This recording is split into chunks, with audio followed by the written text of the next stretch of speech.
This episode is brought to you by Iams Pet Food. When you choose Iams dry dog or cat food, you can see a difference in your pet with your own eyes. Healthy energy in 5 days, healthy digestion in 10 days, and healthy skin and coat in just 25 days. Satisfaction for you and them.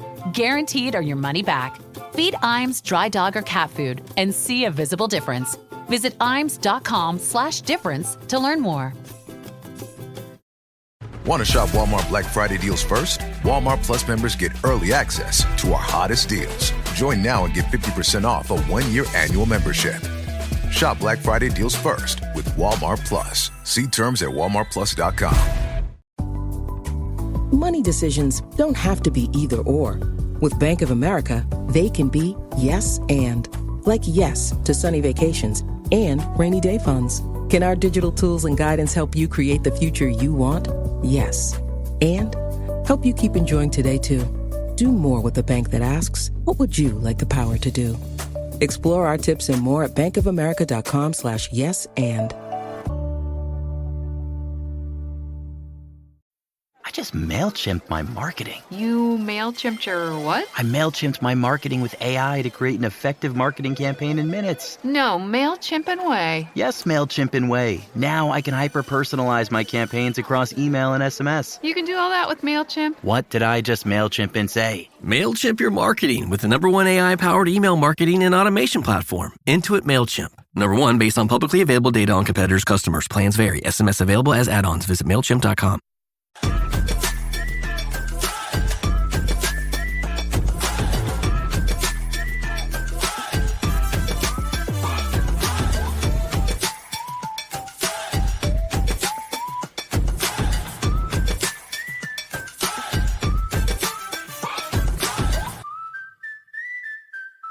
From the field to the film room to the war room, we've got you covered every step of the way as the road to the draft starts right now. Hello and welcome to another episode of the Armchair Scouts. I'm your host, Shane Haff, and you can follow me on Twitter at ShaneHaffNFL. I'm joined today by my co-host and fellow draft enthusiast, Dibes. Give him a follow on Twitter at Mr. Crockpot. Be sure to check out his podcast, Party on Broad. Dibes, how are you doing today? What's going on, man? Thanks for having me. Let's do this. All right. Also joined by his co-host on Party on Broad. It's Ryan. Give him a follow on Twitter at Philly Sports PSA. Ryan, how are you doing tonight? I'm doing fantastic. Ready to talk about this game of the week and a special player to watch. All right. Before we get to our game of the week breakdown, as we always do, we're going to throw it around the horn. We're each going to give you a prospect that we think the Eagles could be interested in come draft time. Maybe you keep an eye on them as you watch the games this weekend. Ryan, I'll throw it to you first. Who are you watching for the Eagles this weekend? Are you sure you don't want to go to me last? Oh, well, it doesn't. We could also go to me last because it's the same game. Oh, okay. I actually don't even know who yours is. I didn't get back to that chat, so we'll run ours back to back though. I'll just go then. Okay, go for it. Sorry, I watched this last week, so I do appreciate you looking out for me. Absolutely. That's what I'm here for. But I'm going to look at Gunnar Helm, which is a tight end out of Texas. Obviously, we're going to be talking about him in just a second. This dude is 6'5". He is an absolute monster. He's about 255-ish. I think it says 250 there, but still, he obviously coming out of the shadow of JT Sanders, who had an exceptional year last year. He's kind of not skipped a beat, honestly, and really been a vital part of that Texas offense. This guy has absolute exceptional hands. Just one of those natural pass catchers who can just, you throw it anywhere in his kind of vicinity and he's going to come back with the football. He's, real consistent with that. He's great. He's got a good route running tree, really good with deep routes as well, and can actually create good separation. So he is a good vertical threat. Like I said, he's got a great size to him. which, again, is not only great for, being a nice, safe target for quarterbacks, especially in the red zone, but also, when it comes to blocking in the run game. He's got a great work ethic in that, and really seems to not shy away from it. Now, while he's not the greatest blocker, he does certainly need some refinement in that area, and perhaps needs to get a little bit stronger, in the next level. This is a guy that is one of the quicker tight ends in college football. He's a great deep threat. And, again, I think we still shudder to realize how much tight end help the Philadelphia Eagles need. This is a guy that could come in and easily be a humongous upgrade on tight end too. But again, has the skills and the ability to potentially take over as the number one guy. He's not the greatest athlete, but again, he's consistent, he's reliable, and again, he doesn't mind putting in the work, and that sounds like a Philadelphia Eagle to me. So take a look at Gunnar Helm, especially this weekend, as we are going to talk about Texas and Texas A&M in just a second. All right. Tight end is a big need for the Eagles, especially since tight end 2 is basically a starter at this point, with the Eagles running a lot of 12 personnel, especially over the last month and a half of the season. So, and Ryan just loves to shout out tight ends too. So Ryan has the same thing with tight ends I've had with safeties. He always falls in love with them, and the Eagles never draft him. But yeah, same with linebackers. So I'm cursed, honestly. Yeah. So, well, I don't know if we can be cursed with linebackers, how the Eagles linebacker position's playing out now. I meant more draft-wise. Yeah, for sure. That's why it was so special for me when the Eagles took Sidney Brown. He was my draft crush that year. Oh, nice. He got hurt, and now he doesn't play, and it turns out it sucks even if the Eagles do draft him, but whatever. I'm not bitter. Dives, I'll throw it to you next. Who is your prospect you're keeping an eye on for the Eagles this week? I'm going to go with another tight end. Love a good tight end. Also another guy that's in my top 10, big fan of Gunnar Helm. Love that choice, Ryan. But Eli Stowers out of Vanderbilt, kind of similar, in terms of the kind of prospect he is, very high football IQ, great hands, smart mover in space, doesn't have big time yak ability, but what he can get, he does effectively. Excellent route runner, at his best in the short intermediate routes areas of the field.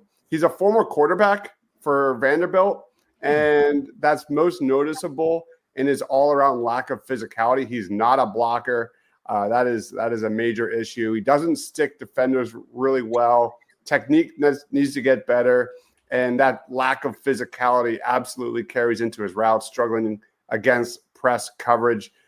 He's going to be more of that flex tight end than a standard one, but he's super smart. He's super athletic, kind of that Taysom Hill kind of mold that can be a very high quality tight end too. I have a day 2 grade on him currently, and Eli Stowers takes on number 11 Tennessee this weekend. The Commodores have had a really tough schedule this year in that conference, but the offense, the Commodores offense has been pretty decent. They've held their own in the SEC, being able to control the clock, being able to be efficient, really show some quality drives. They rank 52nd in the country in points per drive. And Tennessee is a team that has somewhat struggled at times with Nico Iamaleava. It's been kind of an up and down season. The Volunteers are just 2-2 against conference opponents with 3 or more SEC wins.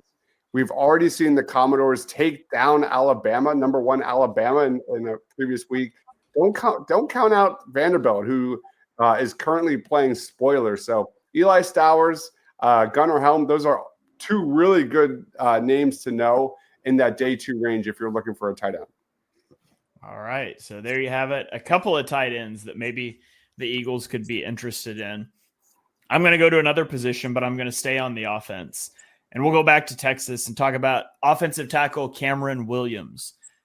is the right tackle for Texas. He was a 3-star recruit coming out of high school. This is his 3rd year at Texas. It's the first year that he's really getting much playing time, only 51 snaps across his first 2 seasons. But he is 6'5", 335 pounds, which is down from 369 pounds last year. So he's lost a lot of weight at the position. He's smaller height-wise for a tackle, especially for the Eagles, who really like the big tackles. But he's got the weight profile there. He's got really long arms, I think. I mean, we don't get official measurements on these guys yet, but he's allowed 2 sacks and 12 pressures on 414 pass blocking snaps this season, which is a 0.4% sack rate. It's a 2.9% pressure rate. He has been flagged 13 times, and so needs to clean that up a little bit, but he's got really strong hands. Once he locks on, like once he clamps onto an edge rusher, it's nearly impossible for them to disengage from him. The Longhorns use him a lot as a mover to climb to the second level in the run game. And for a big guy, he's a pretty fluid mover, at least climbing to linebackers. He's probably not a guy you're going to run a lot of counter with and try to pull him all the way across the formation, but he climbs well. And he's just a bully in the run game. Once he has a clean engagement, which is kind of the theme here, it's in pass protection too. Once he has that clean engagement, the play's over. Now, he does have poor hand placement in the run game, especially, and he'll allow defenders into his chest at times, and that causes some problems for him. In his pass sets, he doesn't really gain a lot of depth on his initial kicks, and so he's prone to losing the edge to speed rushers. And then he starts to overset, and he's prone to the inside counter moves off of that. So he's a guy that you don't rush with power really well, but you can get around him. And I think a lot of that comes from inexperience. He's only a 1-year starter. He's got shaky footwork and balance. He could potentially be a guard at the next level, but he could also stick outside. I think he's probably a high day 2 guy, top of the second round sort of guy. His move to the NFL would be smoothed out a lot if he lands with like an RPO play action heavy team that lets him run block more. I don't know if you know any teams that are obsessed with finding a replacement for their Hall of Famer right tackle that like to run the ball a lot or anything. But I could see him being a guy that the Eagles would be interested in, even though his height doesn't necessarily fit their normal profile. And like I said, I think he could also kick into guard, which, Mekhi Becton's probably gone next year. I think they probably feel comfortable with Tyler Steen, but Tyler Steen's not a mauler like Cameron Williams is. And, maybe they view Steen as more valuable as like a swing backup or something. So he's a guy to keep an eye on. There's another offensive tackle for Texas that is going to go higher than him. He's a left tackle, and so I didn't focus in on him as much. But both of those guys are going to get chances to block Nick Scorton and for Texas A&M, and so he moves around. That'll be fun matchups to watch. Yeah, Texas and their offensive line is arguably the best in the country, and it's interesting because you mentioned Kelvin Banks Jr., and he's widely considered one of the top tackles, period, in the country. Cameron Williams has kind of been in his shadow, kind of similar to LSU, where you have like Will Campbell over there, who's been widely projected a top 10 pick. Hasn't really been that dominant. There's another guy on the right side named Emory Jones Jr., who's also played extremely well. So it's kind of similar situations. Yeah. All right. Well, we've hinted around it. Our game of the week is number 3 Texas traveling to number 15 Texas A&M. It's Saturday night at 7:30. For a Big 12 guy like me, this was such a hotly contested rivalry that died when A&M moved to the SEC. Now Texas is in the SEC, and they meet for the first time in 13 years, which is crazy. Not to be like old man yells at clouds, but that is one of the sad things about the conference realignment is seeing those rivalries die out. OU and Nebraska used to have one. OU and OSU have one that is real up in limbo. They're not going to play this season. So I hate seeing those rivalries die out. It's always fun to see one of them renewed. But to add on to the stakes, the winner will take on Georgia in the SEC championship game. And it has major implications for both teams when it comes to the college football playoff. Like Texas is probably solidly in no matter what. You'd like to not leave anything up to chance. And A&M is probably just on the outside looking in, but a win here could do a lot for them. Texas would love to get a chance to avenge their sole loss to Georgia from mid-October. A&M coming off a 4 overtime loss to Auburn last week. So high stakes game here. Ryan, what are you watching for in this one? Yeah, listen, you said it best. I mean, this is 13 years in the making. You know that this school has had this date circled on their calendar. It's in College Station. The 12th man, 100,000 strong, are going to be making life miserable for Texas here. But, again, I think it's, going to be quite a massive challenge for the Aggies to, be able to overcome just the offensive and defensive power that Texas brings to the table. Unfortunately, Texas is, pretty, strong generally in the first half of games. And, that's unfortunately where Texas A&M sort of seems to struggle this year. But I don't know. I just think the offensive firepower of Texas, whoever is that quarterback, it seems like every other week they're like, well, are we gonna do it? Are we gonna do it? Are we gonna stay with yours? Or whatever. But I think either way that they go, Texas is just has too many weapons. And while the Aggies defense is fantastic, and they do have the advantage of being home, I just don't see it happening, unfortunately, for the Aggies this year. But again, great that the rivalry is back, and hopefully this continues every year. And maybe the Aggies get a little revenge next year. All right, so Ryan's got Texas walking out with the victory. Dibes, where's your head at with this game? Yeah, Texas is going to roll in this one. But I have two guys to highlight if you're an Eagles fan.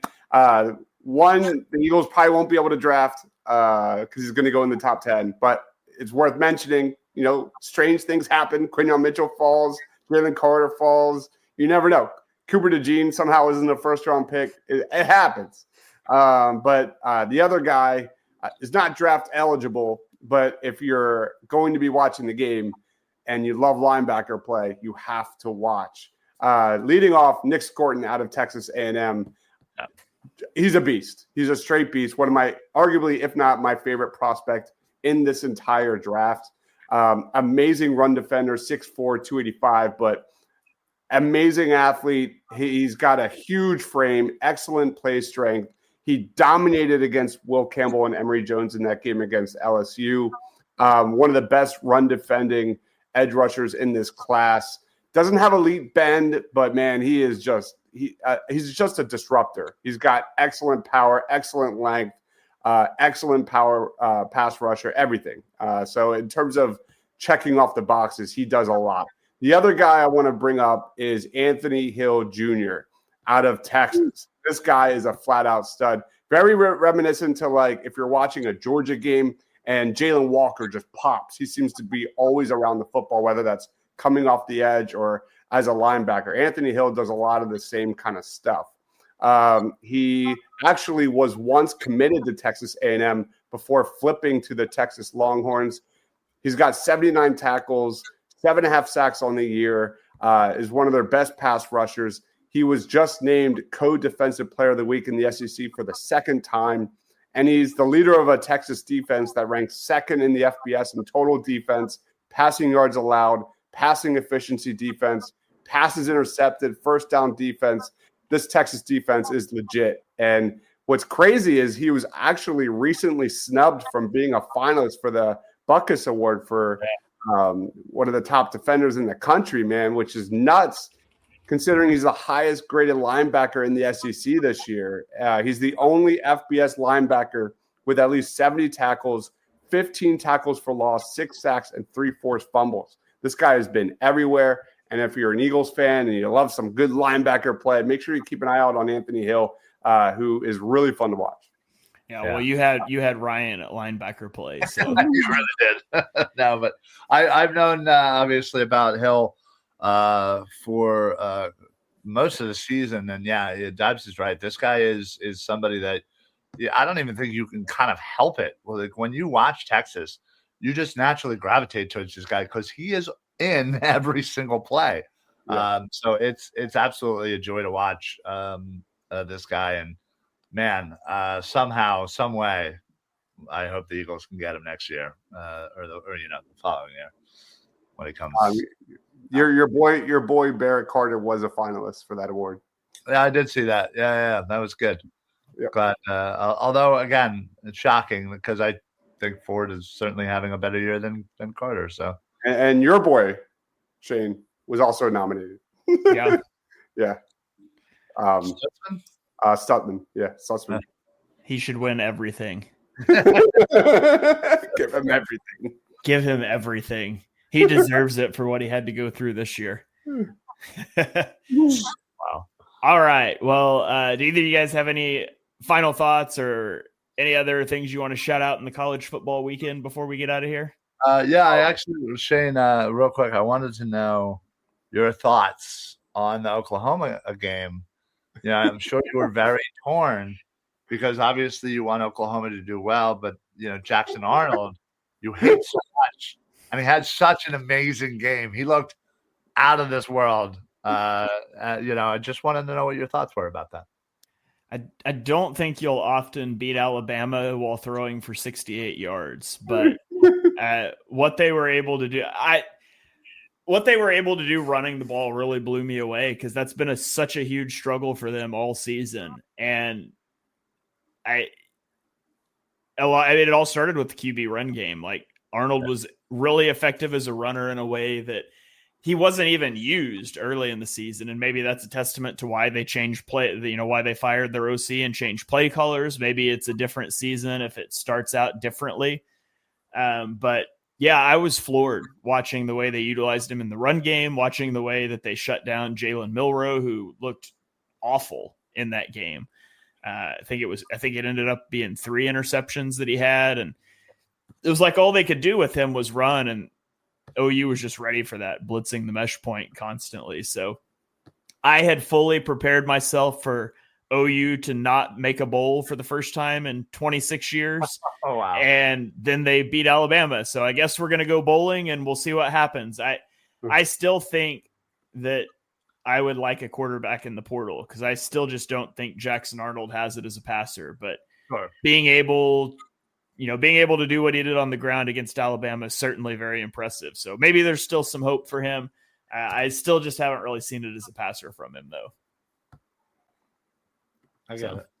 I think it's a really great year because I think everyone's beatable in many respects. Even Oregon, Texas, I don't think any of these teams are uber elite. I'd be worried about Georgia as they seem to be kind of getting it together. So I think it's just going to be a great college football playoff where everything's going to be based on matchups and anything could happen. Yeah. All right. Any other final thoughts before we get out of here? Tyler Warren. Give me Tyler Warren to the Philadelphia Eagles. End of round 1. That's been my guy. So I'm excited to see what Penn State does with him because their offense looks so good when they just run through him, and then it looks like straight crap when they don't. So just keep running through Tyler Warren. Yeah. Honestly, I would be so happy with a tight end with our first couple of picks. If we can get we have an extra third, right? So we have 4 in the top 3. I'll take a tight end in the top 3. Yeah, I'd be happy. All right. Well, there you have it. We're solidly on tight end island here with final thoughts shouting out tight ends. We had 2 tight end draft profiles. Hope you guys enjoy a great weekend of college football around all of the Thanksgiving festivities. We've got Krabby Oldman chiming in saying, great show. I don't usually get into this kind of stuff, but glad I caught this one. Glad you guys were here. glad you were hanging out with us for this one. We're going to get out of here, but thank you guys for joining us for this episode of the Armchair Scouts. If you enjoyed the show, be sure you hit that subscribe button and you can get all the shows on the Eagles Pinpole Network feed. Ryan's launching a new show on the feed tomorrow, so you can stand by. It might not post out till Thanksgiving. It'll depend on the timing, but keep an eye on the feed for that one. We've got all that gets us up to 9 weekly shows, long form shows. It's all on there. Great stuff. Go check it out. You can follow us on Twitter. I'm at Shane Half NFL. Dibes is at Mr. Crockpot. Ryan is at Philly Sports PSA. And we will catch you guys next week for another episode of the Armchair Scouts.